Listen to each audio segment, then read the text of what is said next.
Let's talk about video editing. There's a saying that a great story is born in the edit. And I actually think that's true because it's not just about what you filmed, but the way you put it together which can really make it stand out.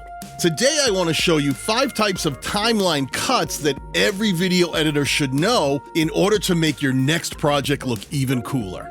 Let's start with one that you might already know, the standard cut. That's when you have 2 pieces of footage and you just drop them one after another in your timeline so that one scene follows directly after the other. But if you want to take 2 pieces of footage and create more of a visual story, you can create what's called a crosscut. Here I have a woman checking her watch, waiting for someone to show up, and I also have another piece of footage of a car driving. Now, just sticking these back to back in a standard cut might give you the idea that she's waiting for a car to pick her up, but by cross-cutting between these 2 back and forth, I can really start to build emotion by leveraging the idea of how impatient this woman is or how late her ride might be without having to say a word. Another way to get 2 pieces of footage to interact is by cutting on action. Here I've got footage of a guy shadowboxing to warm up, and another shot of him taking one right to the face. Ouch.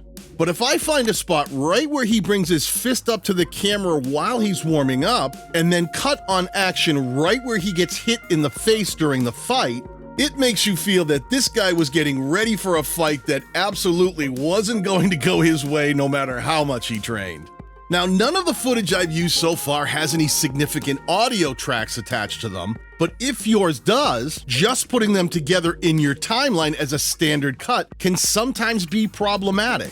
Let's take this footage of a busy city street and another of a pair of street performers.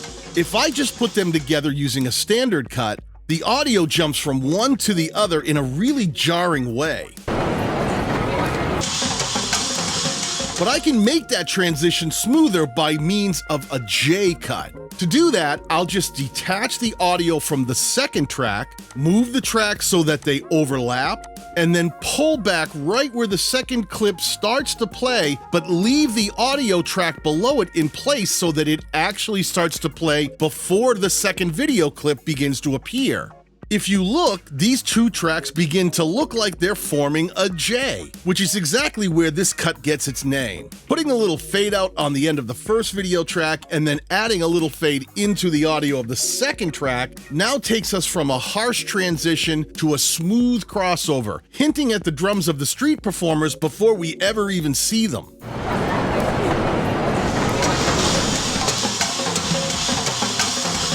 You could do the exact same thing in reverse by putting the busy city street after the street performers, overlapping those tracks, dragging back the end of the first video clip, and now we've created an L cut.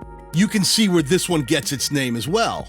A little fade into the second piece of footage and a little fade out of the street performers, and now this technique allows the sound of the drums to carry over and slowly fade away, even after we're already into the next scene. Try these different editing cuts yourself with your own footage and see how you can begin to create more dramatic effect to your video editing style. And if you want to learn more video editing tips, tricks, and techniques, be sure to click on the video that's on screen now or the ones I'll pin down below. Peace.